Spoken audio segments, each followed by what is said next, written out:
Hi hello എല്ലാവർക്കും നമസ്കാരം. അപ്പോൾ നമ്മുടെ ഇന്നത്തെ വീഡിയോയിൽ കർഷക കുടുംബത്തിൽ ജനിച്ചു വളർന്ന KVS മണിച്ചേട്ടനാണ്. അപ്പോൾ ആരോഗ്യ സംരക്ഷണത്തിൽ പണ്ട് കാലത്ത് മുതൽ പിന്തുടർന്നു വരുന്ന കുറച്ച് ടിപ്സുകളാണ് നമ്മളുമായിട്ട് പങ്കുവയ്ക്കുന്നത്.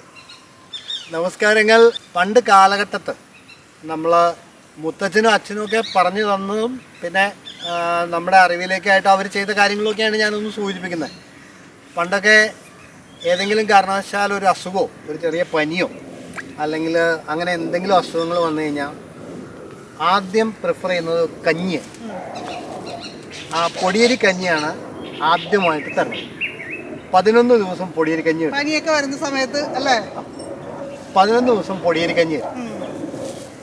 ഓരോ ദിവസവും ഓരോ വെറൈറ്റി ചമ്മന്തി. ഇഞ്ചി ചമ്മന്തി, മഞ്ഞൾ ചമ്മന്തി, പിന്നെ മത്തൻകുടൽ ചമ്മന്തി, പിന്നെ അങ്ങനെ നമുക്ക് ഇഷ്ടം തേങ്ങയൊക്കെ ചേർത്തിട്ടാണ് എങ്ങനെയാണ്? എല്ലാം നമ്മുടെ സാധാരണ ചമ്മന്തി പോലെ തന്നെ, പിന്നെ എക്സ്ട്രാ ഇതിന്റെ കൂടെ ഈ പറയുന്ന കാര്യം കൂടി ചേർക്കും. അതായത് കഞ്ഞിയും ചമ്മന്തി. അത് 11 ദിവസം 11 വെറൈറ്റി ചമ്മന്തി. അപ്പോൾ ഉള്ള ഗുണം എന്നാന്ന് വെച്ചാൽ 11 മൈക്രോ ന്യൂട്രിയൻ്റ് അകത്തോട്ട് പോകും. 11 വെറൈറ്റി മൈക്രോ ന്യൂട്രിയൻ്റ്. മഞ്ഞൾ പോയി കഴിഞ്ഞാൽ മഞ്ഞൾ അകത്തോട്ട് പോയാൽ ശരീരത്തിലെ വിഷാംശങ്ങളെല്ലാം പുറത്തോട്ട് പോകും.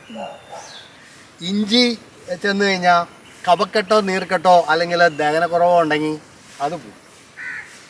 പപ്പായ എല്ലാവരും കഴിക്കും.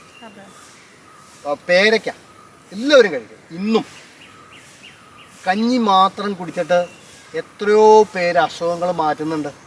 കഞ്ഞി മാത്രം കുടിച്ചിട്ട്. കഞ്ഞി കുടിക്കുമ്പോൾ തന്നെ വേർക്കും. ആ വേർക്കുന്നത് ശരീരത്തിലെ ദുർമേധസ്സുകൾ പുറത്തേക്ക് പോകുന്നതാണ് ഈ കഞ്ഞി കുടിക്കുമ്പോൾ വേർക്കാനുള്ള കാരണം. അപ്പോൾ കഞ്ഞി ഔഷധമാണ്. കഞ്ഞിയുടെ കൂടെ എല്ലാ ദിവസവും ഓരോ വെറൈറ്റി ചമ്മന്തി. അതിപ്പോഴും കഴിച്ച അസുഖങ്ങൾ മാറ്റുന്നവരുണ്ട്. കാടുകളിലും പഴയ പരമ്പരാഗത കുടുംബങ്ങളിൽ അവർ മരുന്നൊന്നും കഴിക്കാറില്ല. അവർ വരുമ്പോൾ ഇത് കഴിക്കുക. കുരുമുളക് എല്ലാ ദിവസവും ഓരോന്ന് കഴിക്കും. ഏലക്ക ഒരു പീസ് കഴിക്കും. കുക്കുംബർ ജ്യൂസ് 11 ദിവസം കുക്കുംബർ ജ്യൂസ് ശർക്കരയിൽ കഴിച്ചു കഴിഞ്ഞ് കഴിഞ്ഞാൽ ശരീരത്തിന് അപ്പോൾ തന്നെ കാതലായ മാറ്റം വരും. കുക്കുംബർ ജ്യൂസ് എന്ന് പറയണത് കുക്കുംബർ ശരീരത്തിൻ്റെ ദുർമേധസ്സുകളെ കളയും. ജലാംശം കൂടുതലുണ്ട്. അപ്പോൾ കുക്കുംബർ ബെറ്ററാണ്. കുക്കുംബറിൻ്റെ കൂടെ ശർക്കരയും കൂടി ചേരുമ്പോൾ മൈക്രോ ന്യൂട്രിയൻറ്റിൻ്റെ മെയിൻ പോർഷൻ എല്ലാം ഉണ്ട്. ശർക്കര നല്ലതാണ്, ആരോഗ്യത്തിന് നല്ലതാണ്. അപ്പോൾ ശർക്കരയും കുക്കുംബറും കൂടി കൂടുന്ന ജ്യൂസ് കുടിക്കാനും ടേസ്റ്റി ആയിരിക്കും. ഒപ്പം തന്നെ കുക്കുംബർ ജ്യൂസ് മാത്രം നമുക്കൊരു കുടിക്കാനൊരു ഇതാണ്. അതെ കുടിക്കാനൊരു വിഷമം വരും. ഈ കാലത്ത് പഴയ കാലഘട്ടത്തെ ആളുകൾക്ക് അസുഖങ്ങളില്ല എന്നുള്ളത് പറയാറില്ലേ? അതിന്റെ കാരണം എന്താണെന്ന് വെച്ചാൽ അവർ കാലത്ത് 5:45 6 പറമ്പിലേക്ക് ഇറങ്ങിക്കഴിഞ്ഞാൽ അവർക്ക് കഞ്ഞിയും കറിയും വെക്കാനുള്ള സമയമൊന്നുമില്ല. അപ്പോൾ പറമ്പിൽ നിന്ന് കിട്ടുന്ന റോ ആയിട്ടുള്ള പച്ചക്കറികൾ, കുക്കുംബർ കഴിക്കും, വെള്ളരിക്ക എടുത്ത് തിന്നും, മത്തങ്ങയുടെ പീസ് എടുത്ത് കഴിക്കും. ആ വിശക്കുമ്പോൾ ആ പറമ്പിൽ എന്താണോ ഉള്ളത് അത് അങ്ങനെ തന്നെ റോ ആയിട്ട് കഴിക്കുക. വേവിക്കണില്ല. അപ്പോൾ വേവിക്കാതെ കഴിക്കുമ്പോൾ ആ മൈക്രോ ന്യൂട്രിയൻസ് അങ്ങനെ തന്നെ അകത്തോട്ട് പോകും. അപ്പോൾ ഹെൽത്തിന് കാതലായിട്ടുള്ള ഒരു പോസിറ്റിവിറ്റി നമുക്ക് കിട്ടും. അങ്ങനെ ഈ കാലഘട്ടത്ത് ജീവിക്കുന്നവരും അതേമാതിരിയുള്ള ഭക്ഷണങ്ങൾ ക്രമത്തിൽ യൂസ് ചെയ്ത് കഴിഞ്ഞാൽ ആരോഗ്യത്തിന് ഓട്ടോമാറ്റിക്കായിട്ട് സംരക്ഷണം വരും. ഇത് കടയിൽ നിന്ന് വാങ്ങിച്ച് കഴിക്കാതെ അവരവരുടെ വീട്ടിൽ ചെറിയ രീതിയിലെങ്കിലും കൃഷി ചെയ്ത് ഉണ്ടാക്കി കഴിഞ്ഞാൽ ആ ആരോഗ്യം അതേമാതിരി നിൽക്കും. അതാണ് ആ ആരോഗ്യ സംരക്ഷണം. ജൈവ രീതിയിലുള്ള പച്ചക്കറികളൊക്കെയാണ് കഴിക്കുന്നതെങ്കിലാണ് നമുക്ക് ഇതിന്റെ കറക്റ്റായ ഒരു. അന്ന് ജൈവ രീതിയേ ഉള്ളൂ. അച്ഛൻ്റെയും മുത്തച്ഛൻ്റെയും കാലത്തൊക്കെ ജൈവ രീതിയേ ഉള്ളൂ. വേറെ രാസമൊന്നും കിട്ടാനില്ല ഒരു സ്ഥലത്തും ഇല്ല.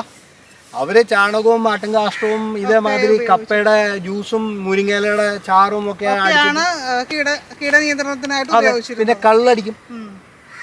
പനയിൽ നിന്ന് വരുന്ന കള്ളുണ്ട്.